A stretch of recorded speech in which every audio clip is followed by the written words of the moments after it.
Your Excellency, sir, I wish to express my gratitude and that of the leadership of the Christian Association of Nigeria on behalf of Christians in Nigeria for your quick response to our request for audience over the fate of CRK, that is Christian Religious Knowledge, in the current 9-year basic educational curriculum. Your prompt reaction shows how much importance you attach to this matter as of urgent national attention. I recall it was a fortnight ago we made this request. Thank you, sir, for granting us audience. In our letter, we did say we'll bring to your notice our observations, our worries, and our fears, as well as our position on this vexing issue. First, observations. We observed that Christian religious studies, which over the years has been an independent, standalone subject of its own, was now listed as part of an omnibus combo subject called Religion and National Values, with others such as Islamic Religious Studies, Social Studies, Civic Education, and Security Education. So we now have one subject that subsumes 5 different former independent subjects. By this lumping together, in-depth study of the subject is lost to necessity of accommodation of other subjects. For instance, in the previous curriculum, social studies had about 26 modules, but in this new curriculum, on the altar of experience, they have reduced it to about 10 or 11. So the curriculum is being watered down. Further, we observe that the content of the curriculum and the textbooks approved by the Nigeria Education Research and Development Council, NERDC, deliberately denigrated the person and founder of the Christian faith, the Lord Jesus Christ. The Islamic Religious Studies section of the same curriculum document denied the death and resurrection of Jesus Christ, the cardinal truth of the Christian faith. This we consider as obnoxious, offensive, and provocative.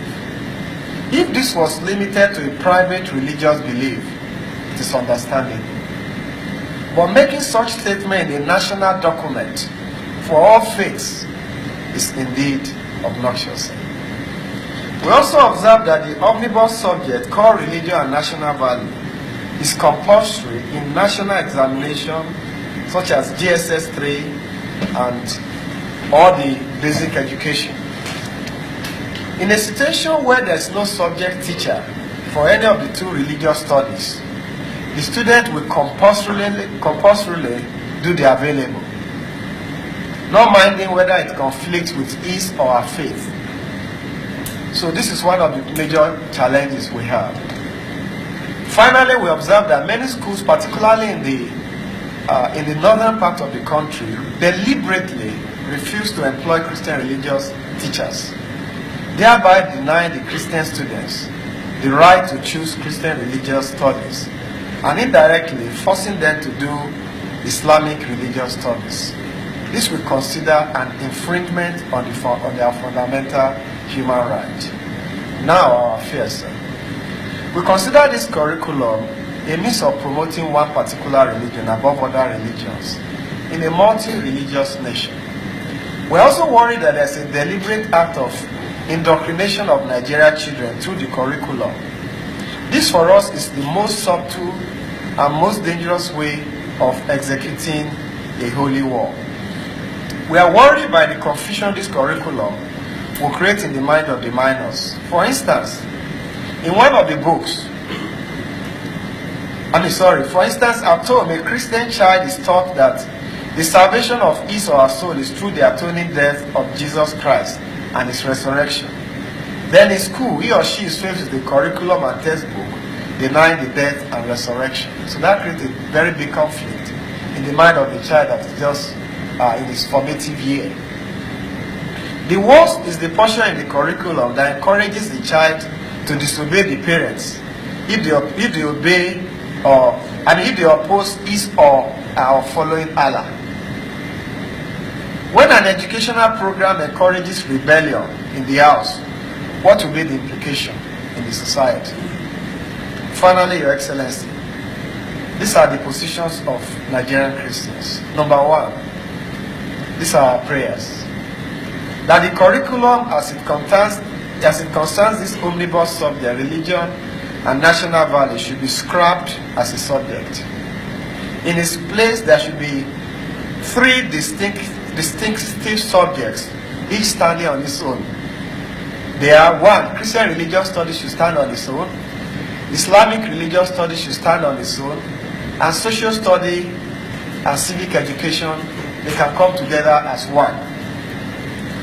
The Federal Ministry of Education and State Ministries of Education must be made to employ religious studies teachers so that pupils and students will have the opportunity to study any religion of their choice in all public schools in Nigeria. We know that though education is in the concurrent legislative list, states can have some degree of jurisprudence. Since all teachers in public schools are being paid with taxpayers' money, majority of which come from the federal allocation, there should be no discrimination whatsoever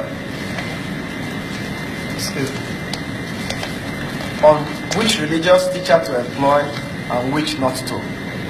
It is also pertinent to note that the Constitution is supreme over any other local consideration. The 1999 Constitution clearly states in Section 38, Chapter 1, and Article 18 of the Universal Declaration of Human Rights that every person shall be entitled to freedom of thought, freedom of conscience, and religion, including freedom to change his religion or belief, and freedom, either alone or in community with others in the public or in private, to manifest and propagate his religion or belief in worship or in private, and propagate his religion in worship, teaching, practice, and observance. In addition, in any situation where there is a conflict between the state value and the national value or federal value, even in a concurrent list, the doctrine of covering of the field supervenes, and that doctrine gives the federal authority the edge in such a dispute. The Christian faith has suffered monumental damage caused by the publication and circulation of this curriculum. We consider the curriculum libellous and demand unreserved apology from the Federal Ministry of Education and the National Education Research and Development Council. We demand immediate restatement of Christian religious studies, that's number 4, in the curriculum of the State's Ministry of Education that have delisted it from their school curriculum. I can categorically tell you, sir, that some states in the Northeast, especially in the Northeast, Borno, and several states have not employed Christian religious studies leader since the time of President Shehu Shagari. That's over 20 years ago. Kwara State, your state, sir, is also involved. In fact, Kwara State has been having a running battle. Sorry, not Kwara, Niger State. Niger State has been having a running battle with CAN for over 10 years. CAN employed three successive governors that they should employ Christian religious knowledge teachers, but they refused. Eventually, they said they didn't have money. CAN said, okay, we have the teachers, we volunteer teachers, and we're ready to pay them on behalf of the government. The government refused up to now. I have a copy of the publication of Vanguard to justify our claims. I would also like to bring to your notice, as you may well be aware, several states in the north since the 80s have stopped employing CRK teachers in their public school. Some even went to the extent of coercing and flogging Christian children who refused to do Islamic studies. A very recent example came from your very home state, sir, Kwara State. Number 5, we demand that Christian Association of Nigeria be allowed to provide Christian religious teachers. In each of the states, they claim they are able to source and recruit Christian religious teachers. In fact, in Niger State, as I said, we've had the same problem. We demand, number 6, that the curriculum be redesigned to reflect true Christian values for our children. Not a humanistic, social, or moral instruction, but that which teaches them to love, to respect and reverence God, the God of their fathers, who sent his only begotten Son, Jesus Christ, to die for our sins, whose resurrection gives us a passport to heaven. We are particularly worried about some of the content of the curriculum. In fact, in one of the books that is in circulation for this curriculum, for GSS 1, under the subject social studies, one of the issues that was raised there was, how do you abstain from sex? And our little young ones are being told that part of abstinence is mutual masturbation in our curriculum. We demand that the curriculum be, I've said that, number 7, that there should be genuine respect for our constitution, which I've already stated in 38, chapter 1. Number 8, abolition of obnoxious laws that infringe on freedom of worship, like the one recently promulgated by the Kaduna State government. We feel that that law infringes on religious freedom. Number 9, the involvement of all stakeholders in the review of the curriculum, such as CAN, Nigeria Christian Graduate Fellowship, Association of Christian Schools in Nigeria, Parent Teachers Association, private school proprietors. The NERDC should not have their wings and campuses and pick those to participate in the review. There should be a robust interaction with relevant bodies. Number 10, there should be a program of continuous education and reorientation of end users as part of the curriculum implementation. I'll prefer on this.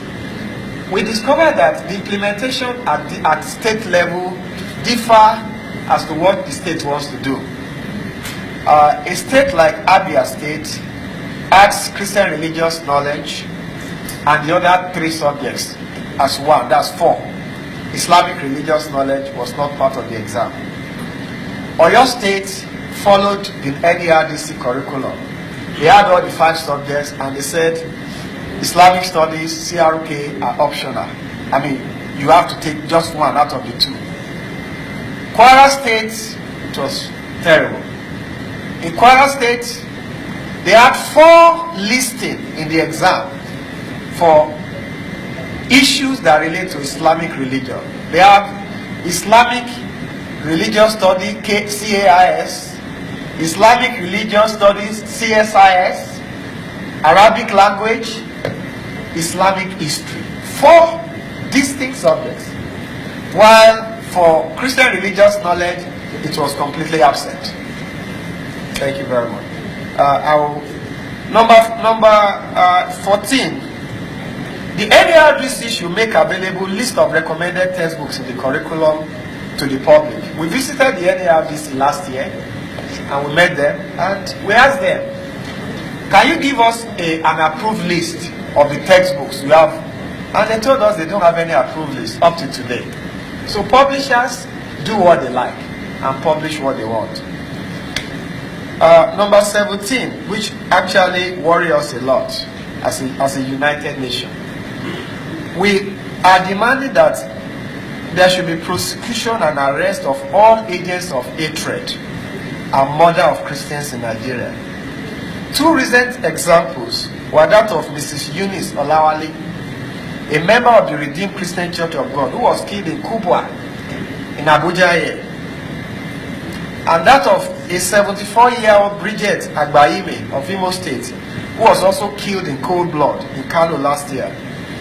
It is tried to remind Your Excellencies that the villains were exonerated for no genuine reason at all. In fact, in Kano State, we were told that the Attorney General came out and said there was no case, while somebody was murdered in cold blood. Let me add that in listing all these demands, sir, we consulted widely with all Christian groups, associations, and affiliations in Nigeria and the diaspora. And all these points represent the opinions and positions of the vast majority of Nigerian Christians. We demand for the arrest, prosecution, and stoppage of kidnapping of underage Christian girls and forceful marriage of such girls in the northern part of Nigeria. Another issue we would love to draw your attention to, which I have a copy here, sir, is a draft document by the NUC, and that is very, very dangerous. And what is in that document? They are now insisting that Arabic language will be considered as a compulsory subject for students in the university that will take courses like economics, accounting, banking and finance, and actuarial science. What has Arabic language got to do with banking and finance? I mean, as a compulsory subject. This is the draft of the NUC booklet, which I have a copy here. Finally, may I assure you of the high regards of the Nigerian Christians, as we believe you will take steps to ensure that the National Assembly will take legislative steps to redress the issues raised, and if possible, call for a public hearing on these vexing issues that seem to undermine